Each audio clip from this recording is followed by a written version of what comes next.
நம்ம எல்லோருடைய வீட்லேயும் எப்பவும் இருக்கக்கூடிய 4 பொருட்களை மட்டும் வச்சு சூப்பர் சாஃப்டியான மில்க் கேக் எப்படி செய்கிறதுன்னு இந்த வீடியோவில் பார்க்கலாம். இது ராஜஸ்தானில் ரொம்பவே ஃபேமஸான ஒரு ஸ்வீட் ரெசிபி. வெறும் பால், சர்க்கரை, கொஞ்சம் நெய், ஒரு லெமன் மட்டும் போதும். இந்த ரெசிபியை சூப்பர் டேஸ்ட்டில் செஞ்சிடலாம். வீடியோக்குள்ளே போகிறதுக்கு முன்னாடி நம்ம சேனலை இது வரைக்கும் சப்ஸ்கிரைப் பண்ணாதவங்க மறக்காமல் சப்ஸ்கிரைப் பண்ணிக்கங்க. ஹாய் ஃப்ரெண்ட்ஸ், அஸ்ஸலாமு அலைக்கும் and welcome back to Asma's Tamil kitchen. இந்த ஸ்வீட்டை நான் இன்றைக்கி 1 லிட்டர் காய்ச்சாத ஃபுல் க்ரீம் பாலில் தான் செய்ய போகிறேன். முதல்ல ஒரு கடாயில் 1 லிட்டர் பாலை சேர்த்து ஹை ஃப்ளேமில் கொதிக்க வச்சுக்கலாம். பால் கொதிக்கிற வரைக்கும் தொடர்ச்சியாக கிளறி விட்டுக்கிட்டே இருக்கணும். பால் முழுசாக கொதிக்க ஆரம்பித்ததும் ஃப்ளேமை மீடியமுக்கு மாற்றிக்கலாம்.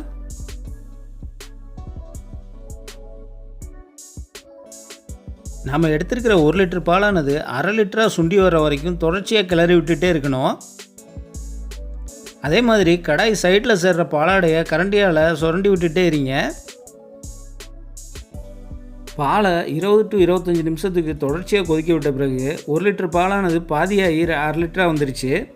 நம்ம இந்த ஸ்டேஜில் ஒரு லெமன் எடுத்து அதிலிருந்து ஒரு 5 to 6 ட்ராப் மட்டும் சாறு புழிஞ்சு விட்டுக்கலாம். முழு லெமனையும் புழிஞ்சு விடக்கூடாது. வெறும் 5 to 6 ட்ராப் போட்டு புழிஞ்சு விட்டால் போதும். இங்கே லெமனுக்கு பதிலாக சிட்ரிக் ஆசிட் இருந்தாலும் ஒரு பிஞ்ச் அளவுக்கு போட்டால் போதும்.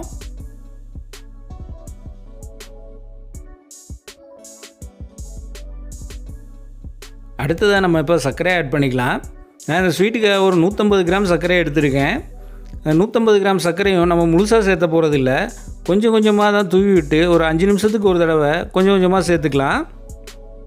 நம்ம எடுத்துருக்கிற 1 லிட்டர் பாலுக்கு 150 கிராம் சர்க்கரை கரெக்டானது. நம்ம 150 கிராம் சர்க்கரையும் ஒரே தடவை சேர்க்குறப்ப பாலோட கொதினில் கொஞ்சம் நேரத்துக்கு அடங்கிடும். இதனால் ஸ்வீட் கெட்டியாகிக்கும். அதனால் சர்க்கரையை கொஞ்சம் கொஞ்சமாக சேர்த்துறது தான் நல்லது. நம்ம எடுத்து வச்சுருக்கிற 150 கிராம் சர்க்கரையும் இதுபோல் கொஞ்சம் கொஞ்சமாக 2 நிமிஷத்துக்கு ஒரு டைம் கேப்பில் கலந்து விட்டுக்கலாம். சர்க்கரையை இப்போ முழுசாக ஆட் பண்ணி முடித்தாச்சு. அடுத்ததாக நெய்யை ஆட் பண்ணிக்கலாம். நான் இங்கே ஒரு 3 டேபிள் ஸ்பூன் அளவுக்கு, அதாவது ஒரு 25 கிராம் அளவுக்கு நெய் எடுத்திருக்கேன். நெய்யும் ஒவ்வொரு டேபிள் ஸ்பூனாக கொஞ்சம் கொஞ்சமாக ரெகுலரான கேப்பில் சேர்த்து கலந்து விட்டுக்கலாம்.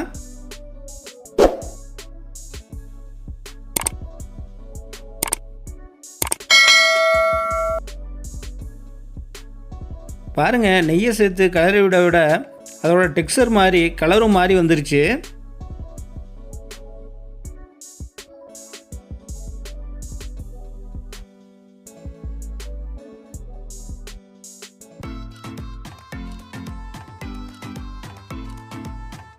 தொடர்ச்சியாக மேலும் ஒரு 5 நிமிஷத்துக்கு இதே போல் கிளறி விட்டுகிட்டே இருக்கலாம். ஆனால் அடுப்பு மீடியம் ஃப்ளேமில் இருக்கட்டும்.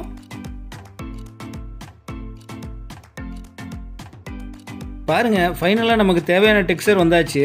இந்த ஸ்டேஜில் நம்ம அடுப்பு ஆஃப் பண்ணிடலாம். ஏற்கனவே ஆயில் தடவி கிரீஸ் பண்ணி வச்சுருக்கிற தட்டுக்கு மாற்றிக்கலாம். இந்த தட்டுக்கு கீழே மற்றும் மேலே மூடுற மாதிரி கொஞ்சம் வெயிட்டான பிளாங்கெட் 2 எடுத்துக்கங்க. ஸ்வீட்டை தட்டுக்கு மாற்றி செட் பண்ணதும் தட்டுக்கு மேலே ஒரு பிளேட்டை வச்சு அதுக்கு மேலே ஒரு வெயிட்டான பிளாங்கெட்டை வச்சு கவர் பண்ணிக்கலாம். இந்த மில்க் கேக் செட் ஆகி வர்றதுக்கு குறைஞ்சது ஒரு 8 மணி நேரம் எடுத்துக்கும்.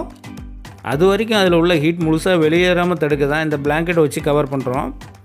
இப்படி பிளாங்கெட் வச்சு கவர் பண்ணுறதால கேக்கில் 2 கலர் கிடைக்கும். அது மட்டும் இல்லாமல் கேக் சாப்பிட்றப்ப ரொம்ப சாஃப்டியாகவும் இருக்கும். 8 மணி நேரம் ஆயிடுச்சு. கேக் செட் ஆகி வந்தாச்சு. இப்போ நம்ம விரும்புகிற ஷேப்பில் கட் பண்ணி எடுத்துக்கலாம். இந்த வீடியோவை பார்க்குறப்ப என்னடா இது இவ்வளோ கஷ்டப்பட்டு இப்படி ஒரு ஸ்வீட் செய்யணுமான்னு சலிப்பு வரலாம். ஆனால் இந்தியாவிலேயே ஸ்வீட்டுக்கு ஃபேமஸ்னால் அது ராஜஸ்தான் தான். அந்த ராஜஸ்தான்லேயே இந்த மில்க் கேக் தான் நம்பர் 1 ஸ்வீட். அப்படிங்கிறப்ப நீங்களும் ஒரு தடவை கண்டிப்பாக ட்ரை பண்ணி தான் பாருங்கள். குறிப்பாக அவங்க வீட்டுகளில் ஏதாவது ஃபங்க்ஷன் அல்லது ஃபெஸ்டிவல் டயத்தில் இந்த ஸ்வீட் ரெசிபியை செஞ்சு கொடுத்து அஸ்துங்க. வீடியோ பிடிச்சிருந்தா மறக்காமல் லைக் பண்ணிவிட்டு உங்கள் ஃப்ரெண்ட்ஸ் எல்லோருக்கும் ஷேர் பண்ணி விடுங்க. செஞ்சு பார்த்துட்டு எப்படி இருந்துச்சுன்னு மறக்காமல் கமெண்ட் பண்ணுங்கள். நம்ம சேனலையும் சப்ஸ்கிரைப் பண்ண மறந்துடாதீங்க ஃப்ரெண்ட்ஸ்.